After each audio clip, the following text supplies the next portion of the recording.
कैसे हो आप सब? ठीक ठाक हो? और मैं ईश्वर से आशा करती हूँ कि आप अपने घर में ठीक हो, सेफ़ हो। और मैं सीमा देवी हिमाचली ब्लॉग मैं आप सबका स्वागत करती हूँ। और मैंने ये वीडियो सुबह से स्टार्ट की थी और मैंने आज बनाया है पालक और आलू की सब्ज़ी। तो इसमें हम बोलते हैं इसको पालक की भुर्जी, और मैं ये आपके साथ शेयर करूँगी। तो मैंने सोचा कि यहाँ पर देख लो, मैंने पालक और पहले आलू को मैंने उबाल लिया था। उबाला नहीं था, कट करके फ्राई कर लिया था। फ्राई करके मैंने अलग से निकाल लिया था उनको। फिर मैंने जो पालक था वो बारीक बारीक काट लिया था मैंने। तो मैंने उसको तड़का लगाया, पहले पालक को तड़का लगा दिया। इसमें आप तो पता ही है वही पड़ता है, अदरक लहसुन और प्याज। तो सूखा धनिया डाला था थोड़ा सा मैंने, तो हरी मिर्च काट कर डाल दी थी। तो फिर मैंने इसको थोड़ी देर के लिए ढक दिया था, क्योंकि जो पालक है मैंने सोचा थोड़ी बैठ जाएगी, उसके बाद मैं इसमें आलू डालूँगी। तो देखो ये थोड़ी बैठ गई है। तो अब मैं जो आलू मैंने फ्राई करके रखे थे वो मैंने इसमें डाल दिए हैं। तो फटाफट से सुबह ये सब्ज़ी बन जाती है और ज़्यादा टाइम भी नहीं लगता इसको, और बहुत टेस्टी होती है, खाने में हेल्दी होती है। तो आप शायद बनाते होंगे, जो नहीं बनाते हैं वो ज़रूर ट्राई करके देखना, बहुत अच्छी बनती है और बच्चे भी बहुत चाह कर खाते हैं। तो उसके बाद मैंने रोटी बनाई और खा ली थी सभी ने। मेरे हस्बैंड तो काम पर चले गए। उसके बाद मेरी बेटी ने जहाँ पर झाड़ू झूड़ लगा लिया था, सब कुछ कर लिया था।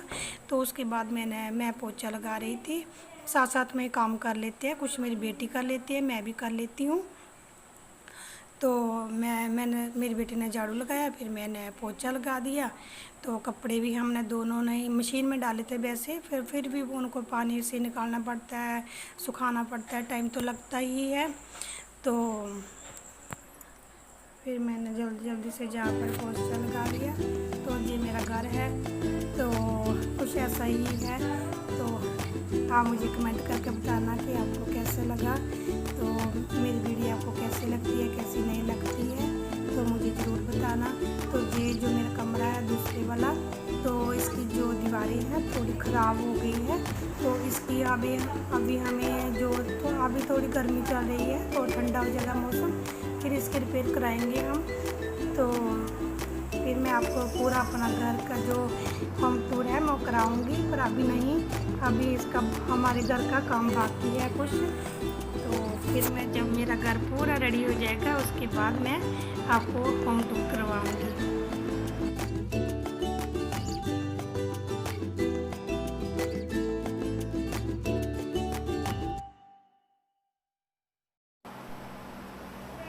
तो जहाँ जो कपड़े मैंने मशीन में डाले थे सूखने के लिए, तो वो हो गए थे। आज मैंने पर्दे भी धोए थे, तो बहुत टाइम लग गया, बहुत चादर वगैरह पर्दे कपड़े बहुत थे, क्योंकि मैं मंगलवार को कपड़े नहीं धोती हूँ। तो मैंने धोए थे, मशीन मैंने लगाई थी एतवार को लगाई थी, तो कपड़े ज़्यादा हो गए। सोमवार को थोड़े बहुत हाथ से धो लिए थे। तो मंगलवार को हम बिल्कुल कपड़े नहीं धोते हैं, वीरवार को भी नहीं धोते, शनिवार को भी नहीं धोते।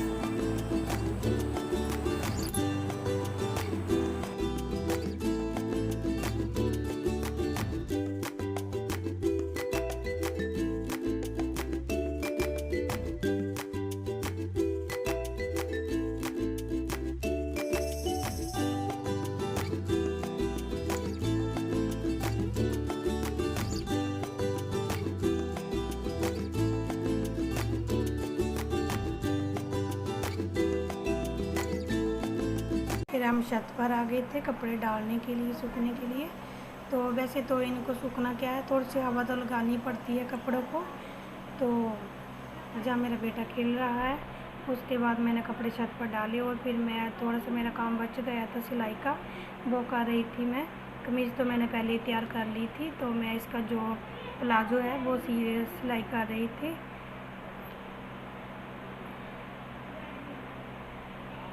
तो मुझे बताना कि आपको मेरी वीडियो कैसी लगी, ज़रूर मुझे कमेंट करना और बताना। मुझे आपको मेरी जो स्टिचिंग है वो कैसी लगती है, कैसी नहीं लगती है, वो भी मुझे शेयर करना, मुझे बताना ज़रूर। तो ये जो पजामा है ये वाले ये ट्राउज़र नहीं है, ये पजामा प्लाजो है। तो इसमें मैं इलास्टिक डाल दूँगी। अब ये मैं हमारा नहीं है, किसी का है, किसी आपको तो पता ही है मैं स्टिचिंग करती हूँ, तो किसी का है, ये हमारा नहीं है। तो ये कपड़ा है, बहुत अच्छा था। फैब्रिक देखो कितना अच्छा प्यारा है। इसमें जो है पूरे में कढ़ाई है, चिकन का होता है जी ना कपड़ा, वो वाला कपड़ा था जी। तो बहुत अच्छा बना था ये वाला प्लाजो।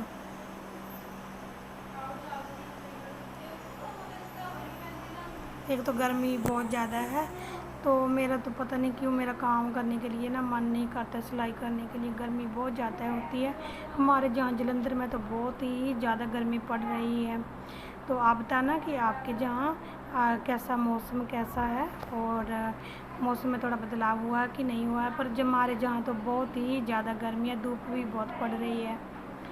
तो ये मैंने इलास्टिक इसमें डाल दी है प्लाज़ो में। अब मैं इसको जहाँ से सिलाई कर दूँगी, और जो बाकी है वो उसको मैं कट कर दूँगी। तो मैं अपने अंदाजे से डाल लेती हूँ। मैं वैसे ही मैं देख कर ही पता लगा लेती हूँ कि इसको कितनी इलास्टिक लगेगी कितनी नहीं। वो लड़की है मेरी बेटी जैसी ही है, पतली, ज़्यादा मोटी नहीं है। तो जैसे मेरी बेटी है, मेरी बेटी के नाप ही का उसका नाप होता है। तो जब हम कोई भी काम करते हैं तो हमें वैसे ही अंदाज़ा भी हो जाता है कि किसके लिए कितना फैब्रिक लगेगा, कितनी इलास्टिक डलेगी, कितनी फिटिंग होगी, सब कुछ हमें पता चल जाता है। जो काम करते हैं उनको तो पता ही है। तो ये देखो मैंने इसको ना जो सिलाई है, सिलाई से सिलाई मिलाकर मैंने दोनों साइडों से देखा कि बराबर है। फिर मैं जहाँ पर दोनों तरफ ना ज़रा थोड़ा सा एक पैर जहाँ सीन लगा लूँगी।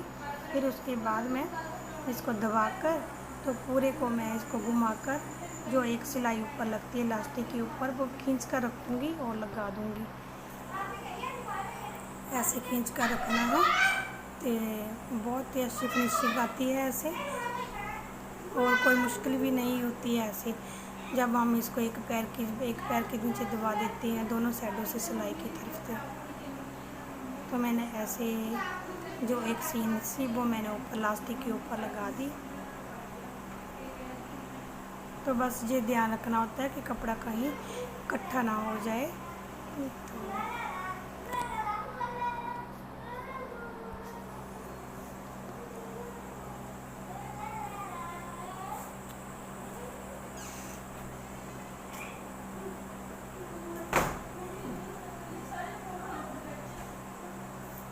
तो ये इलास्टिक मैंने डाल दी है अब इसमें।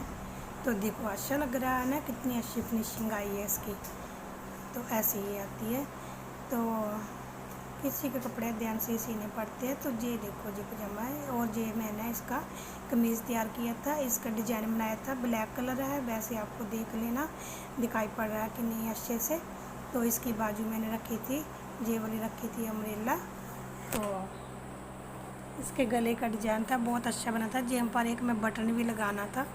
तो ये शाम का टाइम है, फिर मैं सो गई थी थोड़ी देर के लिए।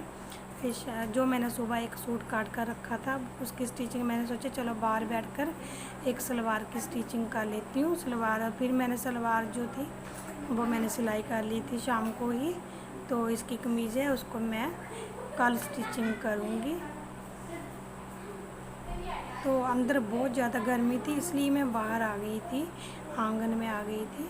तो जहाँ पर मैंने पीछे अपने पंखा लगा लिया, और मैंने मशीन को इस तरफ घुमा कर रख दिया, क्योंकि हवा से जो कपड़ा हमारा उड़ रहा था, इसलिए मैंने अपने पीछे पंखा लगाया था, साइड में नहीं लगाया। तो इससे मेरी वीडियो आपको कैसी लगी मुझे ज़रूर बताना, कमेंट कर शेयर करना, लाइक करना और सब्सक्राइब ज़रूर कर